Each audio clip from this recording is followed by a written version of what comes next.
Welcome back. My name is Farhan Irfan Khan. I'm a personality development coach, image consultant and a life coach. अगर आप पहली बार आएँ तो like share subscribe ज़रूर करें। इसके अलावा अगर आप चाहते हैं कि कोई वीडियो हम देखें तो कमेंट सेक्शन में ज़रूर बताएं, लिंक भी दे सकते हैं तो और भी अच्छी बात हो जाएगी। इसके अलावा हमारे और भी चैनल हैं, वहाँ जाके आप कंटेंट कंज्यूम कर सकते हैं। मेनली फरहान इरफान खान जो हमारा मेन चैनल है, वहाँ पर आपको बहुत सारी चीज़ें सीखने को मिलेंगी। और भी हमारे चैनल हैं, वो आपको चैनल सेक्शन में या फिर इस वीडियो के डिस्क्रिप्शन में मिल जाएंगे। फिलहाल जो है हम वीडियो देखने वाले हैं face to face doctor Rizwan Ahmad का।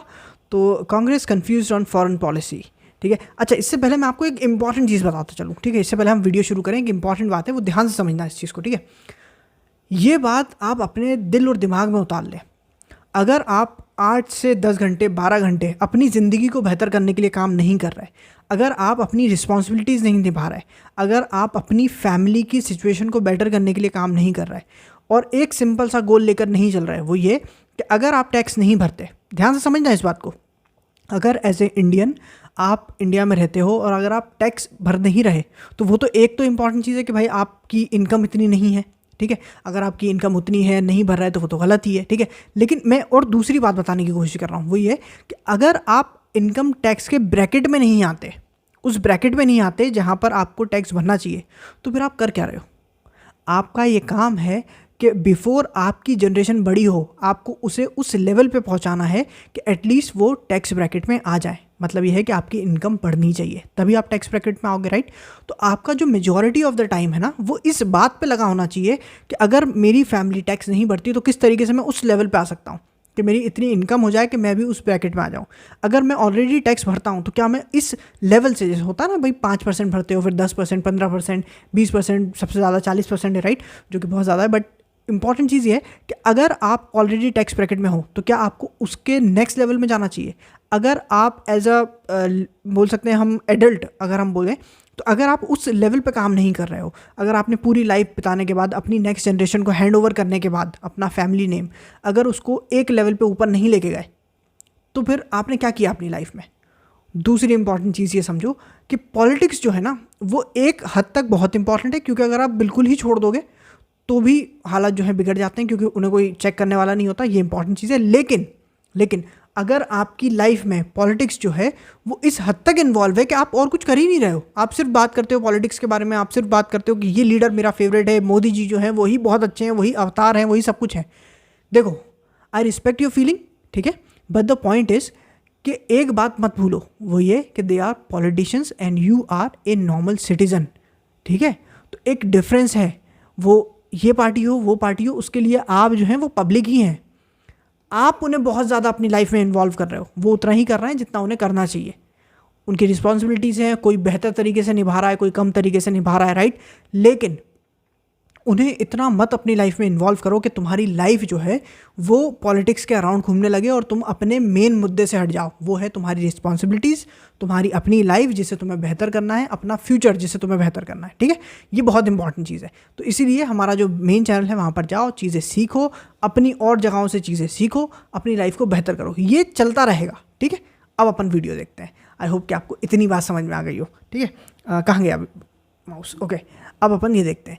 जब हम 8 घंटे काम कर लेते हैं ना, तब हम ये टाइम पास करते हैं, ठीक है। तो आप भी काम करो, ध्यान दो, अपना फ्यूचर बनाओ, ठीक है। और लाइव होगा तो उसमें जुड़ेंगे, तो फिर हम और बात करेंगे इस बारे में। प्ले करते हैं, फिलहाल प्ले। कि इतना नकारात्मक, इतना नेगेटिव, इतना कंफ्यूज्ड, इतना देश विरोधी विपक्ष भाई मैंने नहीं देखा। डेमोक्रेसी को लेके, हर चीज को लेके सवाल पूछा जा रहा है। Are these matter of concern? अब ये जब कंसर्न वर्ड आ गया, are these a matter of concern, इसको बोला जाता है लीडिंग क्वेश्चन। तो साथियों, आज हम कांग्रेस की विदेश नीति पर चर्चा करेंगे। हां, आपको क्या लगता है कि विपक्ष की विदेश नीति नहीं हो सकती? कांग्रेस की विदेश नीति है, हर 3 महीने कैम्ब्रिज, लंदन और अमेरिका किसी छोटी सी एनजीओ के बुलावे पर माननीय राहुल गांधी जी पहुंच जाते हैं। तो वो है कांग्रेस की विदेश नीति। अब उस विदेश नीति में इन्होंने क्या गुहार लगाई, किन्होंने? माननीय राहुल गांधी जी ने अमेरिका से क्या गुहार लगाई, वो देखेंगे। अमेरिका के एम्बेसडर ने क्या आज मणिपुर पे कल बोला, वो देखेंगे। कैसे एक लीडिंग क्वेश्चन पूछा गया टेलीग्राफ के पत्रकार ने, वो देखेंगे। लीडिंग क्वेश्चन क्या होता है बताऊंगा। कैसे कांग्रेस के प्रवक्ताओं में विरोधाभास है, ये देखेंगे। और अफसोस करेंगे कि मैं तो इंटरनेशनल मीडिया की बात कर रहा था, जब अमेरिकन एम्बेसडर इंडिया में बैठकर बकवास करता है तो किसी भी रिपोर्टर के जहन में उसकी बोली बात पर कुछ सवाल नहीं आते जिसका जवाब देना यूएसए के एम्बेसडर के लिए एक आफत हो जाए और अफसोस भी करेंगे कि किस तरह भारत में ही बैठकर, बाहर बैठकर और भारत में बैठकर कैसे ये भारत को ललकारते हैं, छेड़ते हैं, चुटकी काटते हैं, आर्म ट्विस्टिंग करने की कोशिश करते हैं और हम अफसोस सिर्फ कंडेम करते रह जाते हैं। तो मिला जुला कर एक छोटा सा video.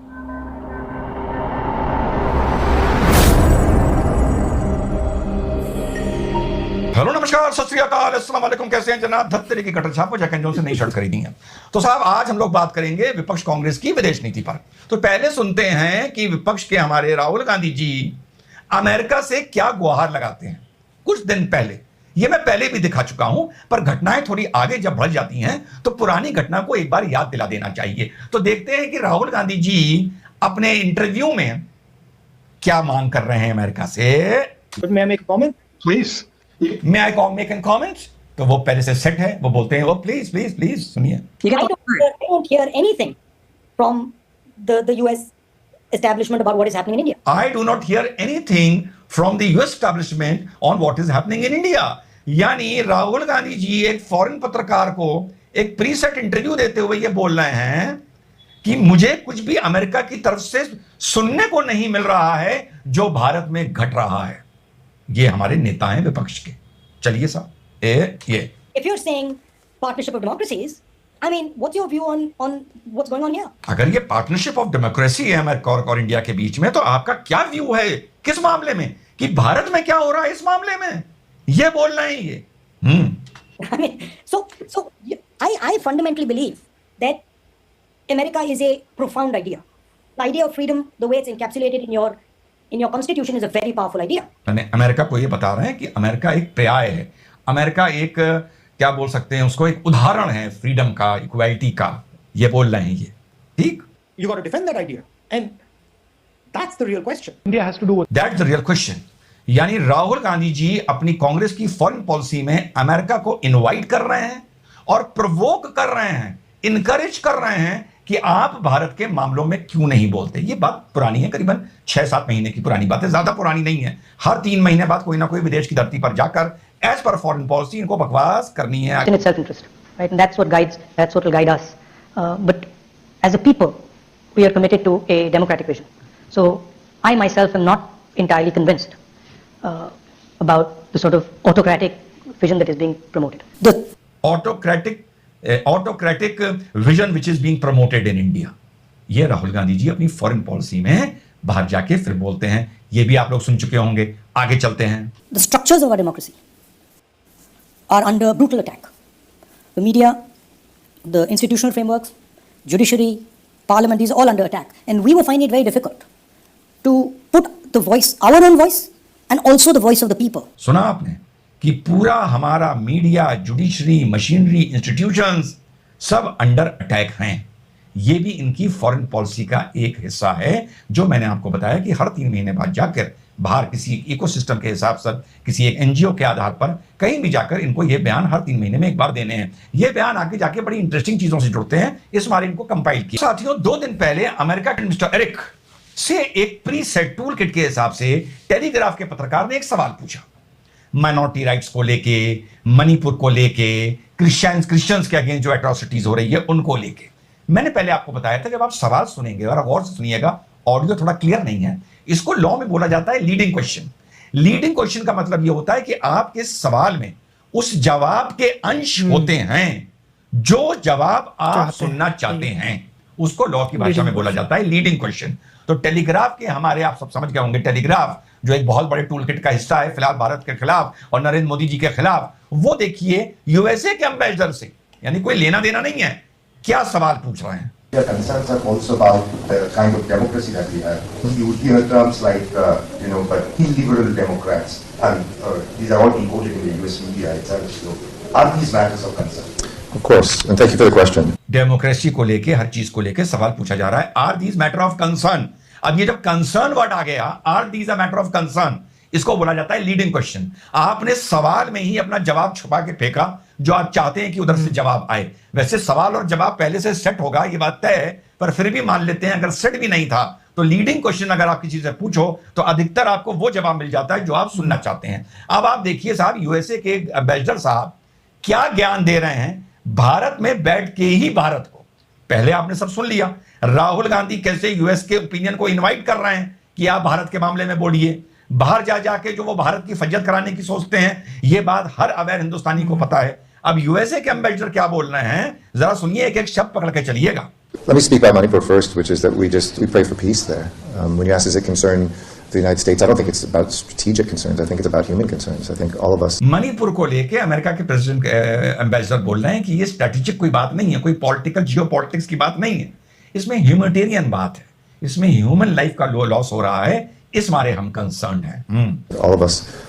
You don't have to be Indian to care when children or individuals die in the sort of violence that we see. And you don't have to be Indian to show your concern where children or women or individual die in violence. यानी साहब USA के ambassador ये कह रहे हैं कि आपको भारतीय होना जरूरी नहीं है उस बात के लिए अफसोस करने के लिए जहां पर कुछ चिल्ड्रन या इंडिविजुअल किसी वायलेंस से मर रहे हों।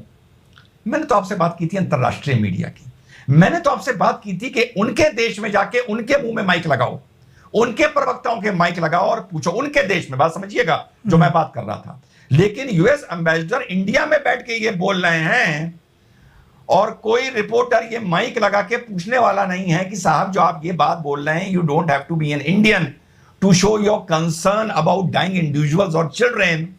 सो सर, जो आपने वेपन्स ऑफ मास डिस्ट्रक्शन का आरोप सद्दाम हुसैन पे लगाया था और 4 लाख इराकी मार दिए थे, जिसमें बच्चे और औरतें कितनी थी, बेगुनाह कितने थे, जिसका लगभग कोई हिसाब नहीं है, इसका कोई हिसाब ही नहीं है। आपने लिबिया में कितने मरवा दिए जिसका कोई हिसाब नहीं है, खासतौर से इराक में, और एंड में कह दिया वेपन्स ऑफ मास डिस्ट्रक्शन मिले ही नहीं। तो कोई पत्रकार काश खड़े होकर ये पूछ लेता कि सर उसके बारे में क्या आप आज की जो आपने ये बात वुमेन एंड चिल्ड्रन की डेथ की बात बोली है, इसी से सर जोड़ते हुए एक इवेंट को, एक वॉर को, अगर मैं आपसे पूछूं कि इराक की वॉर जो वेपन्स ऑफ मास डिस्ट्रक्शन के लिए की गई और उसमें कितने बेगुनाह इंडिविजुअल्स और औरतें और बच्चे मार दिए गए, उस पर क्या आज आप रिग्रेट करते हैं? उस पर क्या आप being US ambassador, US citizen अफसोस जाहिर करते हैं? तो सोचो इस आदमी का हाल क्या। मैं आपको एग्जांपल बताता हूँ। हम यहाँ पर भोपाल में एक फॉरेनर से मिले थे, वो अमेरिका से आया हुआ है, यहीं कहीं इंडिया में कोई कंपनी है उसमें काम करता है, ठीक है। तो भाई वो बात चल रही थी, हम उससे मिले और बात चल रही थी, तो फिर बात पॉलिटिक्स पे चली गई, बैटमैन के ऊपर से बात चल रही थी, वो जो नई मूवी आई थी ना उस पर। तो मैंने कहा यार वो बेकार मूवी है, तो भाई वो कहला क्यों, मैंने कहा वो वोकनेस उन्होंने ज़बरदस्ती की घुसेड़ दी उसके अंदर, मतलब हर कुछ ही कर दिया उसको, मुझे तो नहीं पसंद आई एटलीस्ट। तो बात वहाँ से शुरू हुई, तो फिर कह रहा अच्छा मुझे तो मैंने देखी नहीं है अभी तक। तो मैंने कहा अच्छा ठीक है। तो फिर कह रहा अभी तक रिव्यूज़ तो मैंने मतलब कहाँ देखा आपने, किसका रिव्यूज़ देख लिया? तो मैंने कहा वो बेन शपीरो का देखा था मैंने। तो हम लोग इंग्लिश में ही बात कर रहे थे। तो बात यह है कि फिर भैया बात वो वहाँ से शुरू होकर लेफ्टिस्ट से लेके और फिर वो वहाँ चली गई। उस वक्त जो है नया बात चल रही थी रशिया यूक्रेन की, ठीक है। तो कह रहा है हाँ this is very wrong, Russia को ऐसा नहीं करना चाहिए था। तो मैंने कहा यार ऐसा है कि यार गलत बात है, ठीक है मान लिया तुम्हारी बात कि रशिया को वहाँ नहीं घुसना चाहिए था। मैंने कहा लेकिन फिर ये है ना बात कि भाई जब यूएस घुस जाता है लोगों के कंट्री में और मारता है, तो मैंने कहा भाई फिर बच्चे तो वहाँ भी मारते हैं, भाई औरतें तो वहाँ भी मारती हैं, या आप लोग मिसाइल छोड़ते हो तो नहीं मारते।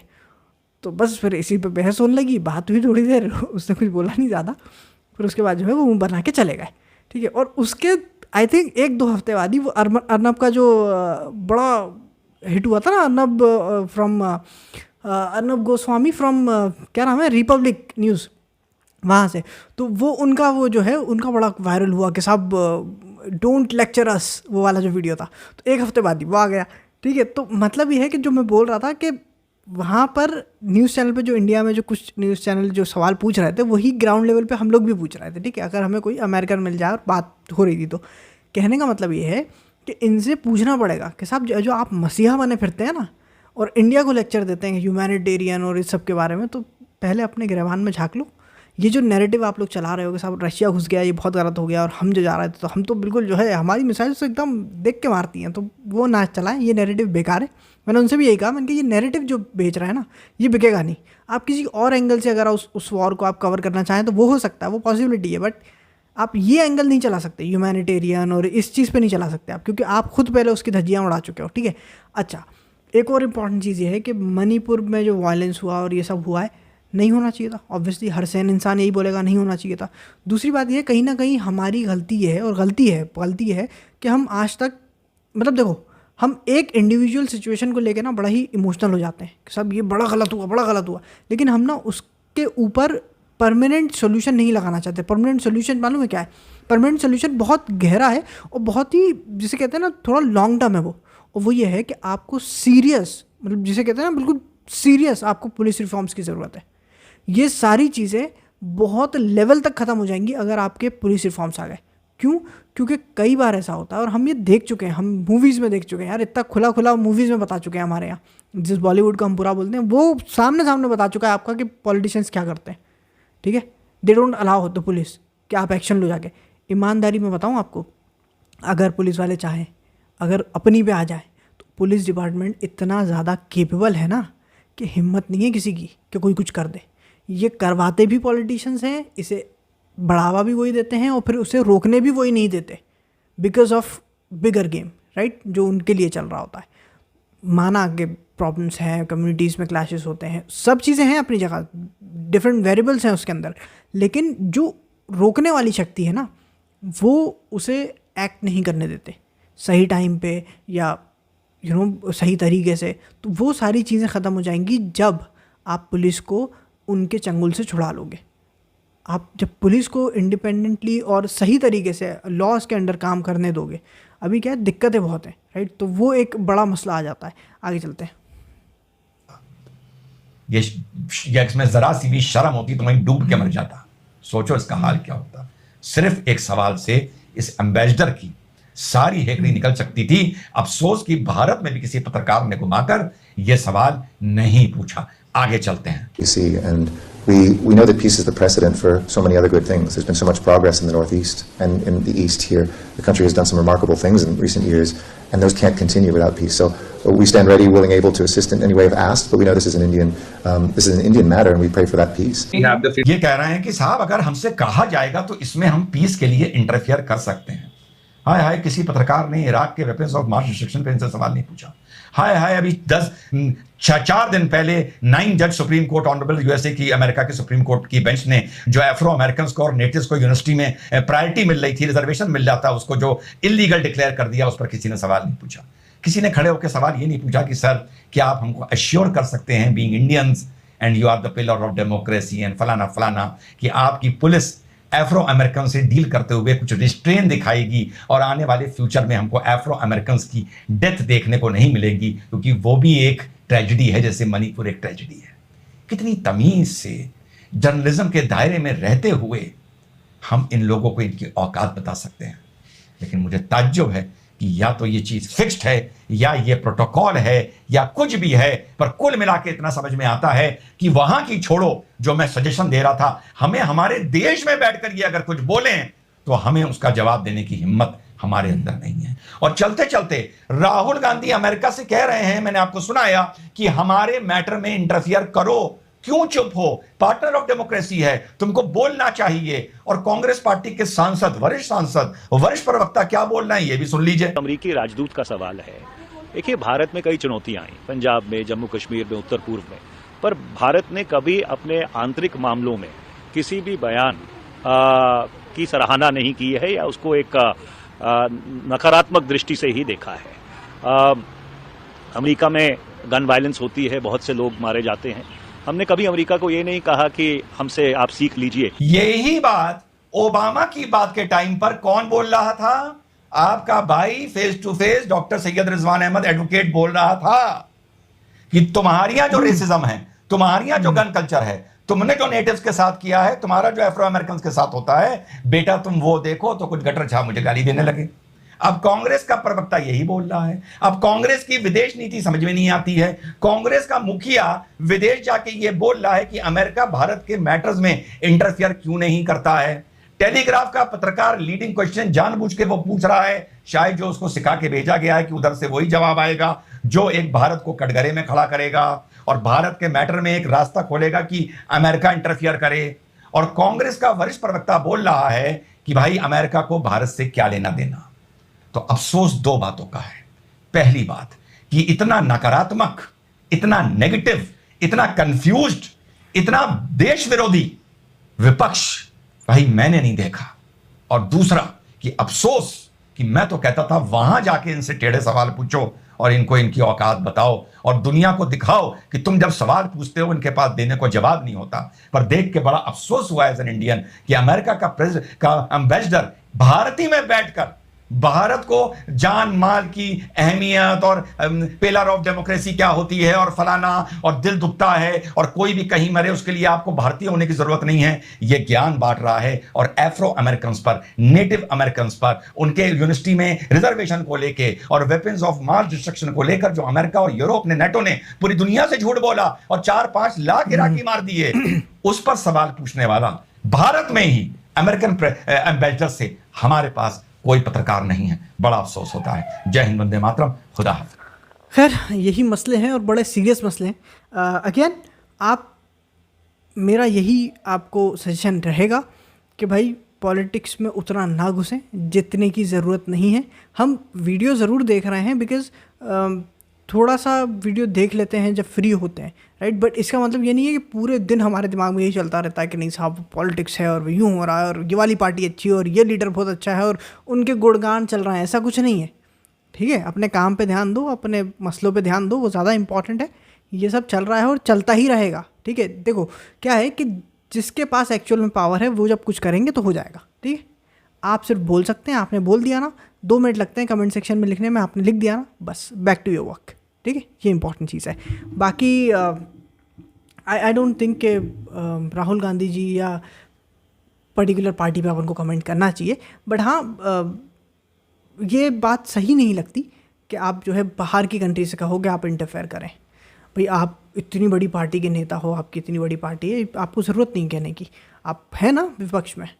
तो फिर अगर हाँ विपक्ष को नहीं बोलने दिया जा रहा, उनके साथ बहुत ही ज़्यादा मतलब गलत हो रहा है, तब तो समझ में आती है बात। पर जब तक उन्हें भी दिखेगा ना फिर वो खुद ही कर लेंगे, तो वो भी है। खैर एनीवेज आई होप के क्या मैं बोलूँगा, आई होप कि आप लोग सब्सक्राइब करो, आप लोग जो है लाइक करो, शेयर करो और जो है आप जो है कमेंट करो, ठीक है। और हमारे दूसरे वीडियोस भी देखो और हम जो है बहुत जल्दी एंटरटेनमेंट वीडियोस भी लाएंगे, क्योंकि ये ना बड़ी डिप्रेसिंग टाइप के वीडियोस होते हैं। थोड़ा बहुत हम देख लेते हैं बट ज़्यादा नहीं, थोड़ा एंटरटेनिंग भी होना चाहिए वीडियो, तो ये बस ठीक है। एनीवेज ठीक है, तो अपना ख्याल रखें, मिलते हैं दूसरे वीडियो में और अपनी लाइफ पे ध्यान दें, ठीक है। Bye bye.